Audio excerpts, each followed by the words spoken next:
हाय दोस्तों, welcome back. मेरा नाम है मोहित और इस वीडियो में मैं डिस्कस करूंगा रिलैक्सो फुटवेयर्स लिमिटेड के बारे में। वैसे तो इस कंपनी में कुछ खास डिस्कस करने के लिए है नहीं, बट क्योंकि बहुत लोगों की रिक्वेस्ट आती है इस स्टॉक को डिस्कस करने के लिए, क्योंकि वो सारे लोग इस स्टॉक में इन्वेस्टेड है काफी लंबे टाइम से, और आखिरी 3-4 सालों से देखेंगे तो स्टॉक लगातार नीचे जा रहा है। इसलिए सब लोग पैनिक में है या फिर कहीं ना कहीं डाउट के माहौल में है कि क्या करना चाहिए। तो सबसे पहले तो मैं आपको कंपनी की जो लेटेस्ट कॉन कॉल हुई है उसकी ट्रांसक्रिप्ट सिंपली उसमें बताता हूँ कि उसमें क्या डिस्कस हुआ है, उससे आपको खुद क्लैरिटी मिल जाएगी। अगर उसके बाद भी आप कंफ्यूजन में है तो मैं एंड में बताऊंगा कि मेरा क्या पर्सपेक्टिव है इसको लेके।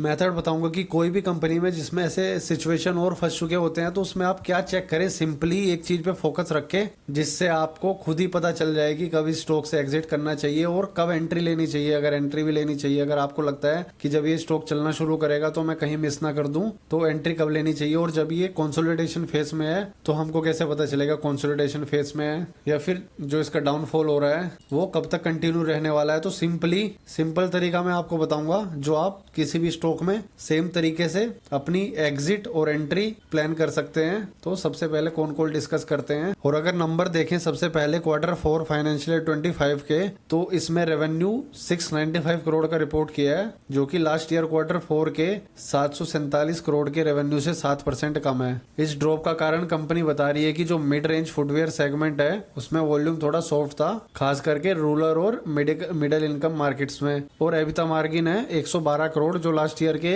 120 करोड़ से भी कम है, और प्रॉफिट आफ्टर टैक्स 56 करोड़ और 8.1% का मार्जिन, जो कि ठीक है। पूरे फाइनेंशियल ईयर 25 के नंबर्स देखे तो रेवेन्यू था 2790 करोड़ और एबिटा 382 करोड़ और प्रॉफिट मार्जिन 13.7% साल भर का, और प्रॉफिट आफ्टर टैक्स 170 करोड़ साल भर का मार्जिन 6.1%, और लास्ट ईयर का प्रॉफिट मार्जिन था 6.9%। तो इसमें भी डिक्लाइन है, मतलब कि कंपनी का मार्जिन कम हुआ है। कंपनी ने कैपिटल एक्सपेंडिचर इस साल जो अपनी कैपेसिटी बढ़ाई है 62 करोड़ की बढ़ाई है, जिसमें 17 करोड़ की कैपिटल सब्सिडी इंक्लूड है। और ये बोल रहे हैं कि वॉल्यूम में प्रेशर था, स्पेशली हवाई सेगमेंट में जो रूरल और मिडिल इनकम कस्टमर्स के लिए है, और इस सेगमेंट का शेयर लास्ट ईयर के कंपैरिजन में 2% कम है, क्योंकि रूरल एरियाज में इकोनॉमिक स्ट्रगल ज्यादा है। और इस वजह से इन्होंने फाइनेंशियल ईयर 25 में प्राइस हाइक नहीं किया है, क्योंकि कंपटीशन बहुत टाइट है, स्पेशली जो लो प्राइस सेगमेंट में जो चप्पल वगैरह ये बेचते हैं, सैंडल्स। तो ये बोल रहे हैं कि हमने फोकस रखा बैक एंड ऑपरेशंस पे, जैसे मैन्युफैक्चरिंग और सप्लाई चेन एफिशिएंसी, जिससे मार्जिन मेंटेन रहे। मतलब कि टॉप लाइन में सेल्स में ग्रोथ नहीं है, सिर्फ और सिर्फ जो अपने ऑपरेशंस हैं उसको ऑप्टिमाइज करने के लिए इन्होंने थोड़ा मार्जिन बढ़ाने की कोशिश करी, जिससे कि मार्जिन बढ़े रहे। बट इनके मार्जिन ओवरऑल डिक्लाइन हुए लास्ट ईयर के कंपैरिजन में। और इस साल ये बोल रहे हैं कि इन्होंने मेन फोकस अपने डिस्ट्रीब्यूशन मॉडल को रिवैम्प करने का था। पहले कंपनी क्या थी, होलसेल ड्रिवन थी, मतलब प्राइमरी सेल्स पे ही फोकस था इनका। जो अपना स्टॉक्स था, जो इनका स्टॉक्स रहता था वो सारा डिस्ट्रीब्यूटर तक पुश करना था। अब ये बोल रहे हैं कि सेकेंडरी सेल्स बढ़ा रहे हैं लोग अपनी, यानी कि डायरेक्ट रिटेलर से एंड कस्टमर तक बेसिकली रिटेल एड मॉडल पर शिफ्ट कर रहे हैं। इसके लिए दो बड़े इनिशिएटिव्स लिए हैं बोल रहे हैं। एक तो रिलैक्सो परिवार ऐप लॉन्च करी है, और दूसरा distribution management system.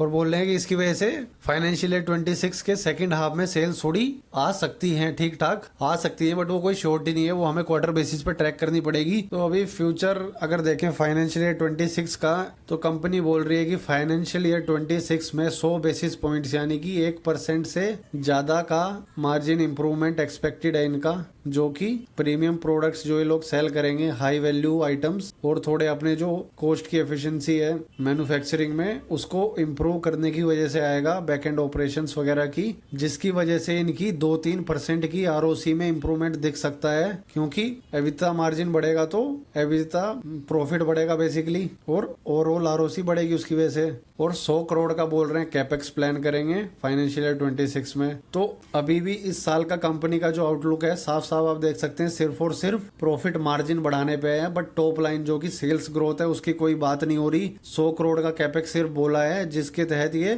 30 crore new models के लिए जो कि प्रीमियम आर्टिकल्स वगैरह सेल करेंगे उसमें जाएगा, और 50 नए रिटेल आउटलेट्स खोलेंगे स्पार्क्स ब्रांड के, और कुछ उसमें से जाएगा इनके एनर्जी सेविंग इनिशिएटिव्स में, जैसे सोलर पैनल्स और फ्यूल एफिशिएंट बॉयलर्स वगैरह में, जिसकी वजह से लॉन्ग टर्म कॉस्ट कम होंगे। तो बेसिकली शॉर्ट टर्म में टॉप लाइन ग्रोथ थोड़ा चैलेंजिंग है, क्योंकि कंपनी खुद बोल रही है कि मार्केट कंडीशंस टफ हैं और सेकंड हाफ फाइनेंशियल ईयर से सेल्स और प्रॉफिट थोड़ा उसमें इंप्रूवमेंट एक्सपेक्टेड है, बट ज्यादा नहीं। और इसीलिए कंपनी का जो मेन फोकस है वॉल्यूम ग्रोथ के बजाय वो वैल्यू ग्रोथ पे है, यानी कि ज्यादा वॉल्यूम तो ये नहीं बेच पाएंगे अपने फुटवेयर्स की, बट जो अपने फुटवेयर सेल करते हैं उनकी वैल्यू बढ़ा देंगे। तो दो तरीके से ग्रोथ होती है, तो ज्यादा आपके आइटम्स बिके या फिर जो आइटम्स बिक रहे हैं आपके उनको उनका प्राइस आप बढ़ा दो, तो उनका प्राइस आप बढ़ा दोगे तो वैल्यू ग्रोथ आएगी। और अगर उनके नंबर्स ज्यादा बिकने लग जाएंगे वॉल्यूम ग्रोथ आएगी। तो वॉल्यूम ग्रोथ तो मार्केट ड्रिवन है, बट वैल्यू ग्रोथ इनके हाथ में है, तो ये थोड़ा अपनी वैल्यू ग्रोथ की वजह से ही इनकी इंप्रूवमेंट आएगी जो आएगी। तो बेसिकली अगर डिस्कस करें तो अभी कंपनी के क्वार्टरली रिजल्ट्स में कुछ इंप्रूवमेंट नहीं है। मार्च 2022 से मार्च 2025 आ गई। 698 की सेल्स 12 क्वार्टर पहले थी और 695 की सेम सेल्स आज की डेट में है, और 63 करोड़ का प्रॉफिट पहले था और आज घटाई है 56 का हो गया। और जो मेन रीजन है कंपनी का स्टॉक प्राइस ना बढ़ने का वो है इसकी प्रॉफिट एंड लॉस स्टेटमेंट, जो कि 2020-21 से 2400 करोड़ थी और आज भी 2800 करोड़ आई है। तो कंपनी में ग्रोथ के नाम पे कुछ है ही नहीं, और जो इनका ऑपरेटिंग प्रॉफिट मार्जिन था वो भी लगातार घटाई है। तो जब कंपनी का प्रॉफिट इंक्रीज नहीं हो रहा तो शेयर प्राइस कहाँ से इंक्रीज होगा। तो क्वार्टरली प्रॉफिट तो अभी कोई इंप्रूवमेंट शो नहीं कर रहा है। दूसरा कॉन कॉल में भी इंप्रूवमेंट की कोई बात नहीं हो रही सेकंड हाफ के पहले, यानी कि 2 क्वार्टर और बाद तब जाके इंप्रूवमेंट शो हो सकती है। इन दोनों पर्सपेक्टिव से तो कंपनी में फिलहाल इन्वेस्ट करने का कोई मतलब नहीं है। और अगर तीसरा हम लोग स्टॉक चार्ट देखें, सिंपली अगर आप स्टॉक चार्ट भी देखेंगे तो आपको फंडामेंटल्स देखने की जरूरत नहीं है, स्टॉक चार्ट आपको खुद बता देगा सारी चीजें। तो इसका शेयर प्राइस अगर डिस्कस करें तो यहाँ पे नवंबर 2021 के आसपास इसने अपना ऑल टाइम हाई बनाया था, जो कि 2016 से लगातार ऊपर गया और 16-17 के बाद से लगातार ऊपर जाते जाते लगभग 4-5 गुना इसने रिटर्न दिया,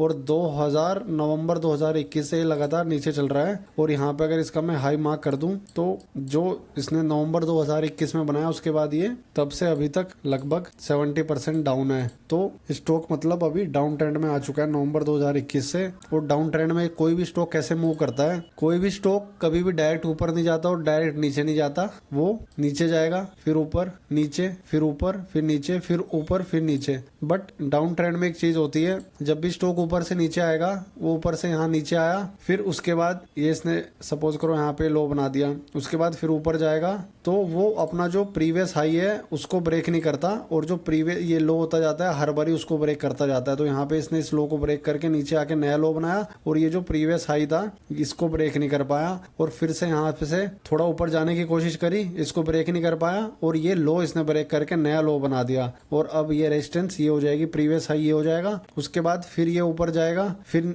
ऊपर जाके इसने प्रीवियस ये वाले को ब्रेक नहीं किया और ये जो लो था इसको ब्रेक कर दिया। तो अब नया लो बन गया इसका, यहाँ पे आ गया, और प्रीवियस हाई इसका हो गया ये, प्रीवियस हाई इसका ये हो गया यहाँ पे। तो लगातार स्टॉक को ऐसे हम पता कर सकते हैं कि वो डाउन ट्रेंड में है। और ये पता कैसे चलेगा कि ये ट्रेंड चेंज हो गया, तो जब वो अपना प्रीवियस रेजिस्टेंस यानी कि ऊपर आके ये प्रीवियस रेजिस्टेंस को ब्रेक करके और ऊपर जाएगा जहां पर भी, तो समझ आएगा कि अब इसका जो नीचे जाने का पॉइंट है डाउन ट्रेंड वो खत्म हो चुका है। तो अगर मैं इस ड्राइंग को डिलीट करके ये सेम चीज अगर हम इसके स्टॉक प्राइस में देखें तो डिलीट को मैं डिलीट करता हूं, तो जब स्टॉक ये ऊपर से आके नीचे ऊपर से नीचे आना चालू हुआ तो ऊपर आके यहाँ पे ये इसने लो बनाया। इस लो के बनाने के बाद हम इसका वेट करते हैं कि ये अब ऊपर जाएगा नीचे, तो ये थोड़ा सा यहाँ पे ऊपर गया, फिर ऊपर आके नीचे जो इसने ये लो बनाया था ये यहाँ पे इसने साफ साफ देखेंगे तो ब्रेक कर दिया। तो अब इसको ब्रेक करके इसने यहाँ पे ये नया लो बनाया, और अब इसका रेजिस्टेंस जो हो जाएगा प्रीवियस हाई वो कौन सा हो जाएगा,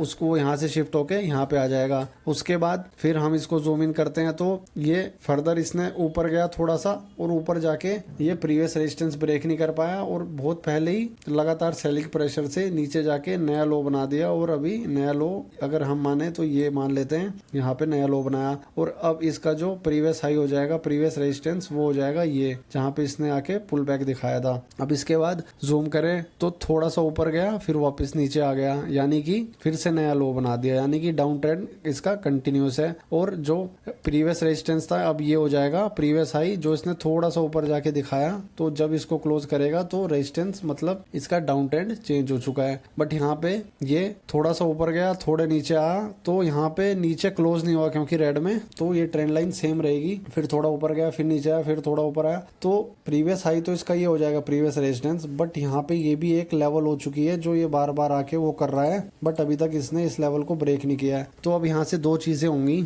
या तो ये स्टॉक फर्दर नीचे आएगा और जैसे ही इसने लाइन ब्रेक कर दी तो इसका मतलब इसका ट्रेंड डाउन ट्रेंड अभी भी कंटिन्यू हुआ है और स्टॉक अभी और नीचे जा सकता है। उस केस में हमारी जो रेजिस्टेंस है प्रीवियस हाई वो ये हो जाएगा, यहाँ पर अगर मैं मार्क करूं तो ये हो जाएगा प्रीवियस हाई। तो इसके नीचे जाने के बाद अगर इसने ऊपर आके इस लाइन को ब्रेक कर दिया तो डाउन ट्रेंड हम मान सकते हैं कि डाउन ट्रेंड खत्म हो गया और कहीं ना कहीं स्टॉक वापस चलना शुरू करेगा। बट अगर ये अभी यहाँ पे नीचे नहीं जाता है और ऊपर इसको ब्रेक कर देता है, सबसे पहले अगर इसको ब्रेक करता है तो यहाँ से मैं मानूंगा नहीं कि ये इसका डाउन ट्रेंड खत्म हो चुका है, क्योंकि ये तो सेम रेजिस्टेंस है जो इसने बिना नए लो जाए बनाया है। हम तो ये अगर ध्यान से देखेंगे आप तो कोई बाद वाली रेजिस्टेंस है, ये जो लो बनाया उसके बाद वाली रेजिस्टेंस है, ये हमें लो बनाने के पहले वाली रेजिस्टेंस देखनी है। तो ये हो सकता है यहाँ से अगर ये ऊपर जाना चालू करे तो हो सकता है कहीं ना कहीं डाउन ट्रेंड खत्म होने के चांसेस हों, बट श्योरिटी हमें तब मिलेगी जब ये अपना प्रीवियस हाई यहाँ पे आके इसको ऊपर जाके यहाँ के ऊपर क्लोजिंग देगा, तब हम मानेंगे कि अब इसका नीचे जाना बंद हो चुका है और अब ये ऊपर नहीं जाएगा। तो फिलहाल इसको सिंपली वेट एंड वॉच करना है स्टॉक को कि अपने डाउन ट्रेंड लाइन को ब्रेक करता है या फिर अपनी अप ट्रेंड लाइन को ब्रेक करता है। तो फिलहाल के लिए स्टॉक में ना ही टेक्निकल टर्म से कोई फंडामेंटल से और ना ही कमेंट्री मैनेजमेंट की कमेंट्री से, तो फिलहाल तो इस स्टॉक में इन्वेस्ट करने का कोई मतलब नहीं है।